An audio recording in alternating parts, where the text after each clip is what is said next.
우리 교회 마당에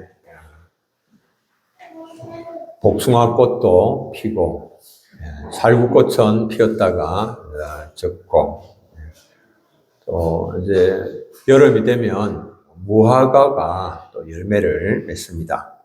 우리 교회 마당에 무화과 나무 열매는 당도가 아주 높습니다. 마트에서 파는 것과는 비교가 할 수 없을 정도입니다. 무화과는 이름처럼 실제로 꽃이 피지 않는 것은 아니고 꽃은 피지만은 은둔하로서 꽃이 핍니다. 시방 속에 꽃이 핀다라고 하는 겁니다. 그래서 시방 속에서 수많은 작은 꽃이 여름과 가을, 철 2해에 걸쳐서 핍니다. 무화과는 유대 지역에서 흔히 볼 수 있는 나무인데 유대민족을 상징을 합니다. 유대인들은 이제 무화과 나무의 가지가 여름이 가까워지면 연하여지고 그리고 잎사귀를 내게 되는데 그러면 이런 현상을 보면서 무화과 나무가 이렇게 이제 바뀌어져가는 그 모습을 보면서 이제 여름이 되었다 이렇게 이제 알게 됩니다. 마찬가지로 주님께서 우리에게 종말의 여러 징조들이 있는데 그 종말의 징조를 보면 예수님의 재림이 가까운 줄을 알 수 있어야 된다 이렇게 말씀을 합니다. 그래서 종말의 징조로서 난리와 난리의 소문이 들리고 민족이 민족을 나라가 나라를 대적하여서 일어나고 그리고 곳곳에 기근과 지진이 일어나고 거짓 선지자들이 일어나서 미혹하고 그리고 사람들 간에 사랑이 식어질 때에 불법이 승하고 사랑이 식어지는 것을 보면 재림이 가까운 줄을 알아라. 주님께서 그렇게 말씀을 하십니다. 정확한 시간과 때는 성경은 아무도 모른다라고 말합니다. 하늘의 천사들도 모르고 심지어는 아들도 모른다고 하셨습니다. 마태복음 24장 36절 오늘 우리가 읽은 본문인데 그러나 그날과 그때는 아무도 모르나니 하늘의 천사들도 아들도 모르고 오직 아버지만 아시느니라. 아버지 하나님만 아신다. 그러나 여러 징조를 통하여서 재림의 때가 가까워지고 있음을 짐작할 수 있다. 이렇게 말씀을 하고 있습니다. 여기에 더하여서 더욱더 분명한 사실 하나는 우리 각 개개인들의 인생의 마지막 날이 가까워지고 있다라고 하는 사실입니다. 우리가 20년 후면 여기 앉아서 있는 분들 가운데서 하나님 나라에서 예배하는 분들도 이제 여러분 함께 계시지 않겠습니까? 20년 후면 그렇게 되겠죠. 그러니 우리 인생의 마지막 날이 가까워지고 있다라고 하는 것은 분명한 사실이죠. 주님께로 갈 날이 가까워질수록 개인적으로 자신의 믿음을 점검을 해 봐야 됩니다. 예수 그리스도의 십자가의 복음을 믿음으로 구원의 확신이 갈수록 더욱더 뚜렷해지고 있는가 아니면 갈수록 이것이 더욱더 흐릿하고 희미해지고 있는가 돌아봐야 됩니다. 비록 우리의 육신이 연약해져 가고 그리고 열정이 식어간다 할지라도 구원의 확신만은 견고해지고 흔들림이 없어야 됩니다. 우리가 몸도 쇠하여져 가는데 구원의 확신마저 이게 없다면 이 정말 심각한 문제가 되는 거죠. 바울은 고린도 교인들을 향하여서 경고해줘야 된다. 그것에는 흔들림이 없어야 된다. 이렇게 말씀을 합니다. 고린도전서 15장 58절. 우리 함께 한번 읽어보겠습니다. 그러므로 내 사랑하는 형제들아 견실하며 흔들리지 말며 항상 주의 일에 더욱 힘쓰는 자들이 되라. 이는 너희 수고가 주 안에서 헛되지 않은 줄을 알미라. 아멘. 견실하고 흔들리지 않도록 하는 거, 이거 참 중요합니다. 신앙생활하면서 견실해지고 견고해지고 내실이 있고, 그래서 흔들림이 없어야 됩니다.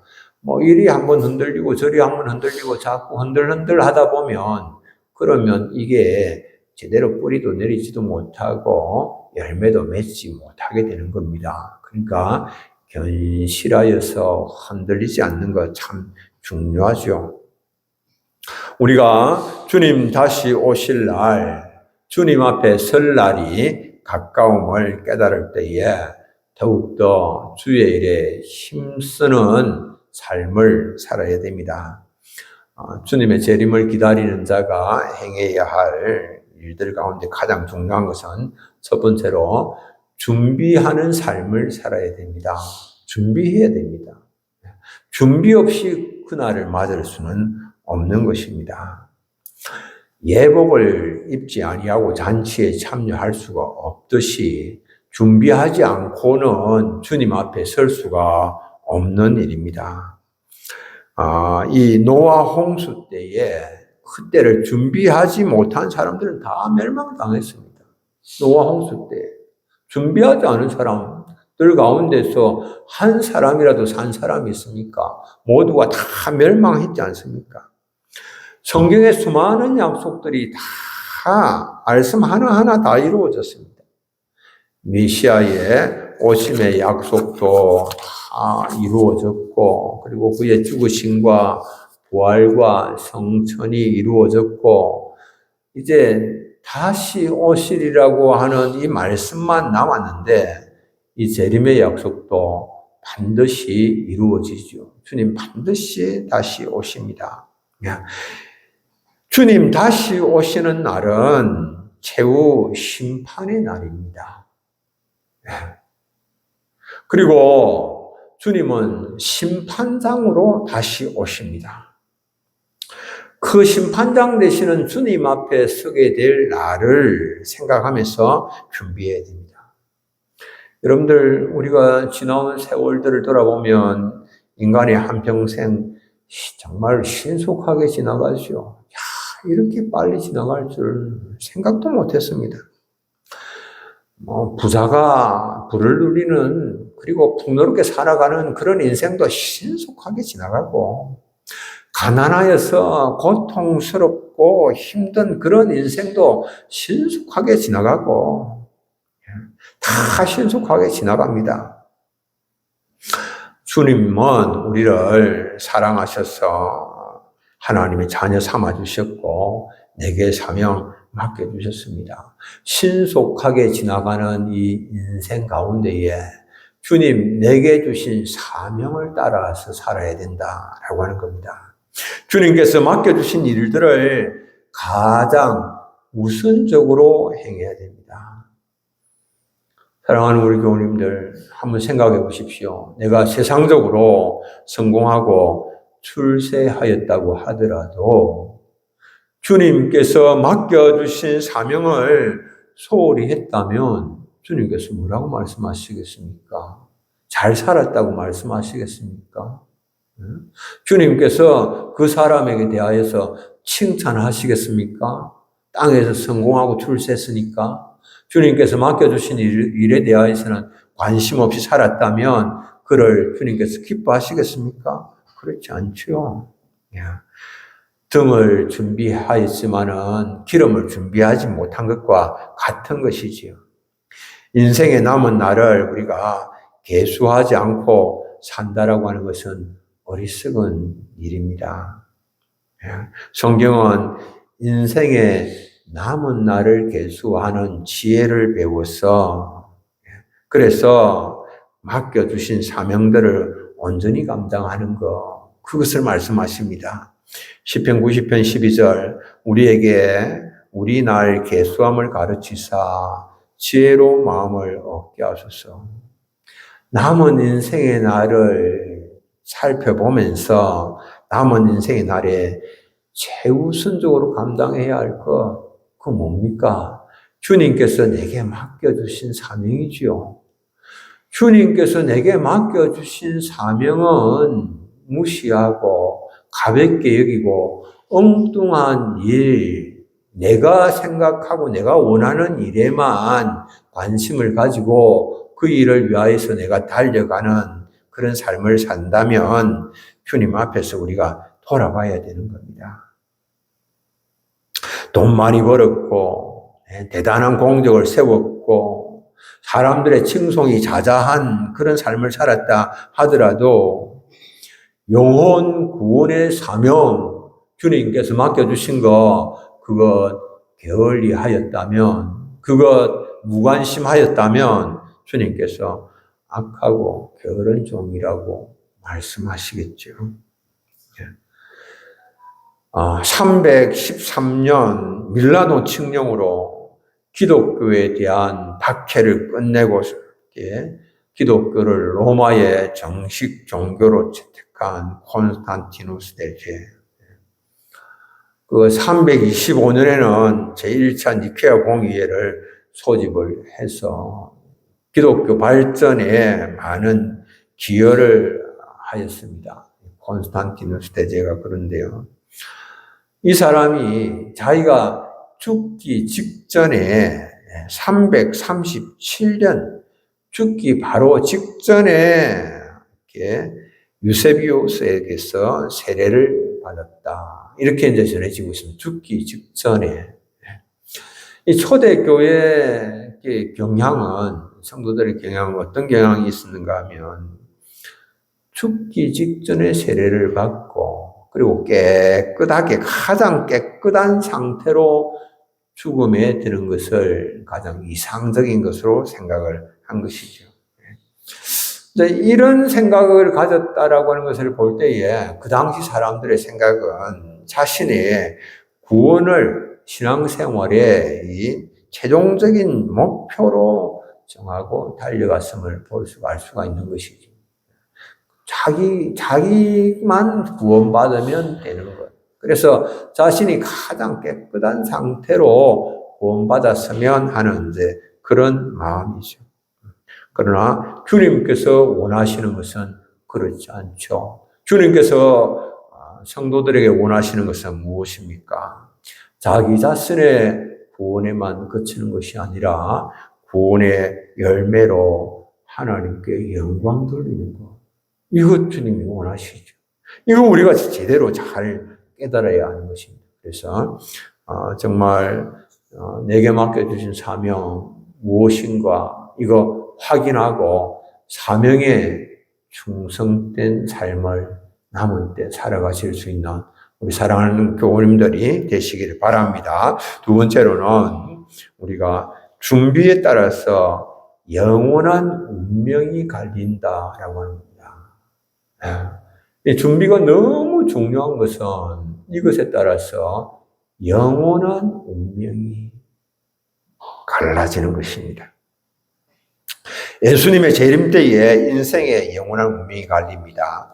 마태복음 24장 40절, 41절 우리 함께 한번 읽겠습니다. 그때에 두 사람이 밭에 있음에 한 사람은 데려감을 당하고 한 사람은 버려둠을 당할 것이요 두 여자가 맷돌질을 하고 있음에 한 사람은 데려감을 당하고 한 사람은 버려둠을 당할 것이니라. 아멘. 여러분 잘 보십시오. 재림의 날은 데려감을 당할 것이냐 버려둠을 당할 것이냐 영원한 이 운명이 갈리는 그 날이 바로 재림의 날이죠. 영원한 운명이 갈립니다. 그러므로 이 대충 준비할 수가 없는 것입니다. 영원한 운명이 결정되는 것만큼 재림의 날을 생각하면서 제대로 준비를 해야 되는 것이죠. 천주교에서 말하는 것처럼 이 땅에서 대충 살다가 연옥에 가고 그리고 그곳에서 다시 성급하여서 좋은 데로, 더 좋은 데로 가고 그런 일은 일어나지 않습니다. 죽고 난 그 다음에는 아무것도 영원한 생명을 위하여서 할 수 있는 일이 없다라고 하는 것입니다. 그러므로 우리가 예수님의 재림을 진지하게 준비해야 됩니다. 내 인생의 남은 날에 흔들림 없이 견고하게 확실하게 준비를 해야 하는 것이죠. 제대로 예복을 준비하지 않고 주님 앞에서 우리가 변명하고 핑계해도 통하지 않습니다. 너무 바빴어. 너무 일이 많았어. 너무 힘들어서 제가 예복을 제대로 준비하지 못하였습니다. 그렇게 핑계대면 통할까요? 어떤 핑계를 대도 통하지 않습니다. 이런 사람은 바깥 어두운 데서 내던져져서 슬피 울며 이를 갈게 될 것이다. 주님 말씀을 하셨습니다. 그런데 안타깝게도 성도들 가운데서도 진지하게 준비하지 못하는 사람들이 너무 많다라고 하는 사실입니다. 그냥 대충 신앙생활 하다가 잘 되겠지, 어떻게 좋게 되겠지, 봐주겠지, 이런 생각인데요. 주님께서 정말 진지하게 제대로 준비하지 못하는 사람이 많음을 이렇게 말씀하셨습니다. 마태복음 22장 14절에 청함을 받은 자는 많되 택함을 입은 자는 적으니라. 많이 청함을 받았는데 택함을 받은 자는 적다. 천국을 누리는 자, 제대로 준비하는 자가 적다. 주님 말씀을 하십니다. 극단적으로 대조되는 인생을 살아가는 두 사람이 있었습니다. 한 사람은 부자였습니다. 날마다 잔치를 벌이고 화롭게 살았습니다. 그런데 한 사람은 거지였습니다. 가난과 질병에 시달리면서 비참하게 살아가고 있었습니다. 부자의 상에서 떨어지는 것으로서 생명을 부지했습니다. 헌대투성이고 심각한 피부 질환으로 고통을 당하면서 살아가고 있었습니다. 그 사람 이름이 나사로입니다. 나사로의 삶은 겉으로 보기에는 실패한 인생입니다. 아무도 돌보는 자가 없고 버려졌습니다. 그런데 나사로는 자신의 이름 뜻대로 하나님을 자신의 도움으로 삼고 살아가고 있었습니다. 그러다가 거지 나사로도 죽고 부자도 죽었습니다. 거지 나사로는 천사들에게 받들려서 아브라함 품에 들어갔습니다. 부자는 죽어서 음부의 고통 중에 처하게 되었습니다. 음부의 중에서 부자는 더 이상 그 많던 부로서 자신이 할 수 있는 일이 아무것도 없다라고 하는 것을 알았습니다. 음부에서는 부라고 하는 것이 아무 소용이 없습니다. 가지고 갈 수도 없는 것이죠. 그래서 부자가 갖게 되는 마지막 소원, 그것은 이제 나의 형제들만이라도 이곳에 음부에 빠져서는 안 되겠다라고 하는 것이었습니다. 그래서 구합니다. 아버지여, 나사로를 내 아버지 집에 보내소서. 내 형제 5이 있으니 저희에게 증거하게 하여 저희로 이 고통받는 곳에 오지 않게 하소서. 형제만이라도 이 음부의 고통에 빠지지 않았으면 좋겠다. 그가 들은 답은 무엇이겠습니까? 저희에게 모세와 선지자들이 있으니 그들에게 들을지니라. 다시 한 번 더 부자가 간곡하게 요청을 합니다. 아버지 아브라함이여, 만일 죽은 자에게서 저희에게 가는 자가 있으면 회개하리이다. 그러나 또다시 그가 듣게 되는 답은 이것입니다. 모세와 선지자들에게 듣지 아니하면 비록 죽은 자 가운데서 살아나는 자가 있을지라도 고난을 받지 아니하리라. 땅에 있는 사람들의 구원은 우리가 먼저 복음을 받은 자들이 행해야 할 것을 알 수가 있는 내용이죠. 죽은 후에는 자신뿐만 아니라 자신의 고통받는 형제의 구원을 위해서 할 수 있는 일은 아무것도 없다라고 하는 사실입니다. 부자가 무슨 악한 일을 했습니까? 부자는 어떤 악한 일을 하지 않았습니다. 다른 사람을 못 살게 괴롭히지도 않았습니다. 그저 자신의 재산으로 자색 옷과 고운 베옷을 입고 날마다 호화롭게 잔치하며 인생을 즐겼을 뿐입니다. 무엇이 문제입니까? 부자의 문제가 무엇입니까? 그는 주님을 영접하지 아니하였고 가난한 자, 병든 자, 고통 중에 있는 자 돌아보지 아니하였습니다. 주님께서 주신 부를 가졌고 돌아볼 수 있는 여유가 있었지만 자기 집 대문에 누워있는 나사로의 비참한 삶에 대하여서 냉담하게 반응을 했습니다. 나사로에게 관심을 가지고 헌대를 핥아주는 개만큼도 나사로에게 관심을 갖지를 않았습니다. 엄청난 부를 가지고도 고통받는 자를 돌보는 데는 개만도 못한 삶을 산 것이지요. 여러분들, 우리는 영적으로 부요한 자들입니다. 그리스도의 십자가에 풍성한 은혜를 누리고 있습니다. 복음으로 구원을 받았습니다.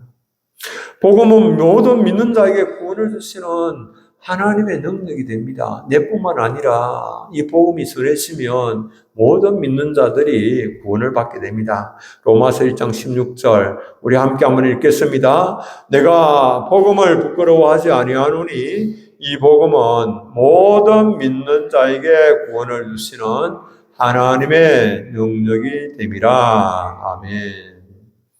이 복음을 전할 때에 역사가 일어납니다. 우리는 또한 복음을 전하는 자에게 주시는 약속도 가지고 있습니다. 복음의 씨를 뿌리는 자에게 하나님은 먹을 씨와 양식을 주시고 열매도 더하여 주실 것을 약속하셨습니다. 고린도후서 9장 10절 심는 자에게 씨와 먹을 양식을 주시는 이가 너희 심을 것을 주사 풍성하게 하시고 너희 의의 열매를 더하게 하시리니. 그러나 우리는 영적으로 비참한 생활을 하고 있는 사람들, 고통 중에 있는 사람들을 돌아보지 않는 부자와 같은 삶을 살아가고 있지 않는지 우리 자신들을 돌아봐야 됩니다. 입으로는 주님을 사랑한다라고 그렇게 말을 하면서도 주님을 거역하고 불순종하는 모습은 아닌지 돌아봐야 됩니다. 여러분들, 정말 나의 형제에 대하여서, 나의 자매에 대하여서, 나의 부모에 대하여서, 나의 자녀들에 대하여서, 그리고 이웃에 대하여서 그들의 구원을 위하여서 얼마나 간절함을 내가 가지고 있는가? 여러분들은 얼마나 간절함을 가지고 있습니까? 자녀의 구원에 대하여서. 형제의 구원에 대하여서 얼마나 간절함을 가지고 있습니까? 이웃의 구원에 대하여서. 여러분들, 과연 우리가 이걸 믿는다면 내 자녀의 구원에 대하여서, 내 형제의 구원에 대하여서 이렇게 무관심할 수가 있겠습니까? 가족의 구원, 이웃의 구원을 위해서는 자기 희생이 필요합니다. 희생이 없이는 결코 구원의 역사가 일어나기가 어렵습니다. 힘듭니다. 1975년 4월 30일.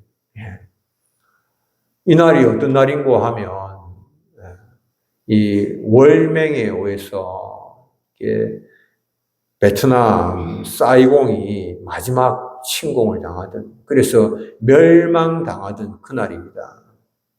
1975년 4월 30일. 북베트남군 월맹이죠.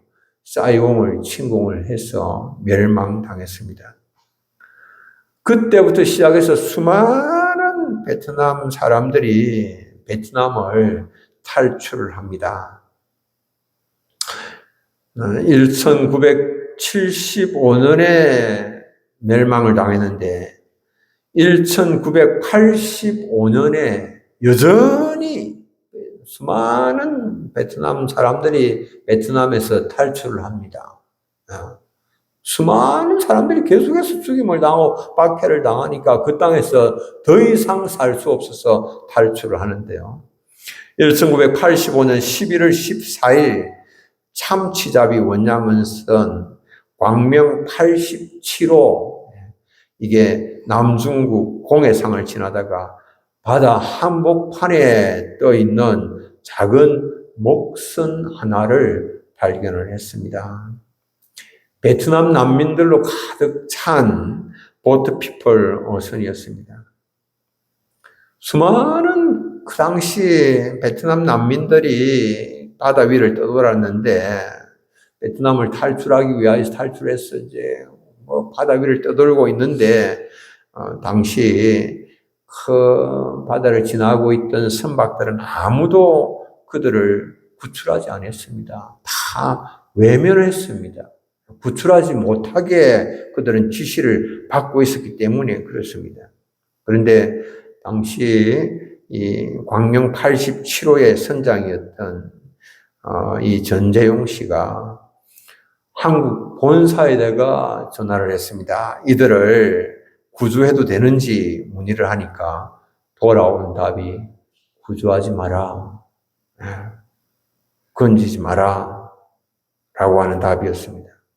그런데 이 전재용 씨가 선장으로서 회사의 지시를 거부를 하고 배를 돌려서 난민 96명 전원을 다 구조를 했습니다. 그래서 부산항에 도착을 해서는 회사 지시를 어기고 그 난민들을 구조했다라고 해서 그는 해고당했습니다. 선장 면허도 정지가 되었습니다.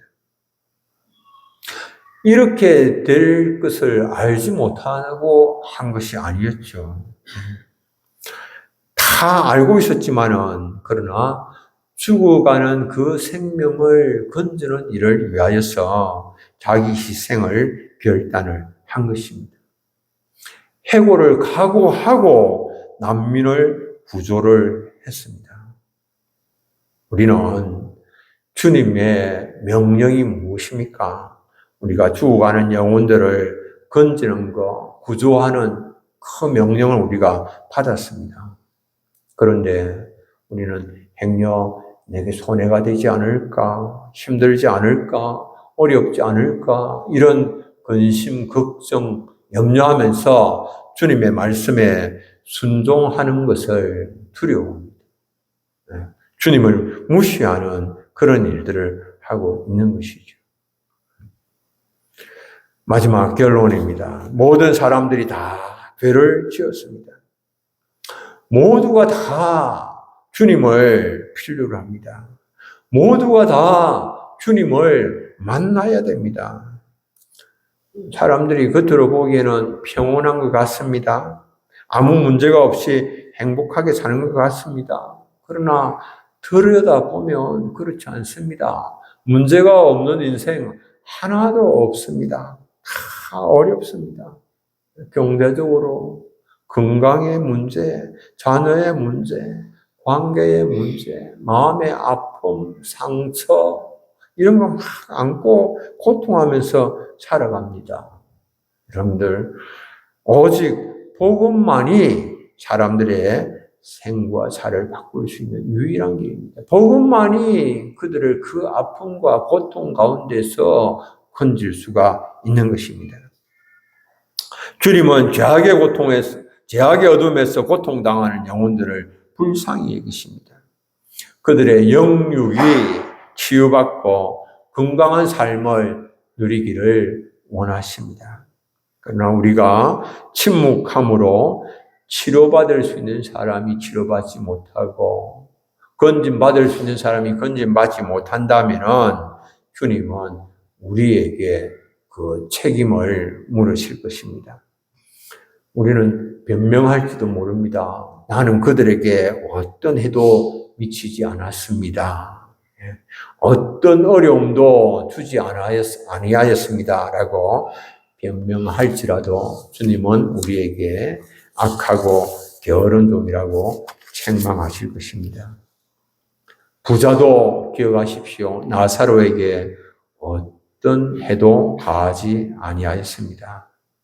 그러나 그는 주님께서 맡기신 일을 감당하지 아니하였다라고 하는 것입니다. 여러분들, 우리가 일할 수 있는 그런 인생의 남은 날이 그렇게 길지 않습니다. 기회 주어졌을 때에 힘써서 일해야 됩니다. 남은 때에 좀 편안하게 내가 지내다가 내 인생 정리하겠다라고 하는 그런 것보다도 이 빛이 다하는 내 인생 다하는 그날까지 주님께서 내게 맡겨주신 사명 잘 감당하다가 주님 앞에서 참 마지막 서는 그날에 내 인생의 열매로 주님을 또 기쁘시게 하고 주님 앞에서 칭찬받는 그런 삶을 살리라 마음에 가고 다짐하시고 또 행하시는 우리 사랑하는 교우님들 되시길 바랍니다. 우리 찬송 한 장 부르겠습니다. 498장 저 두 분 혼자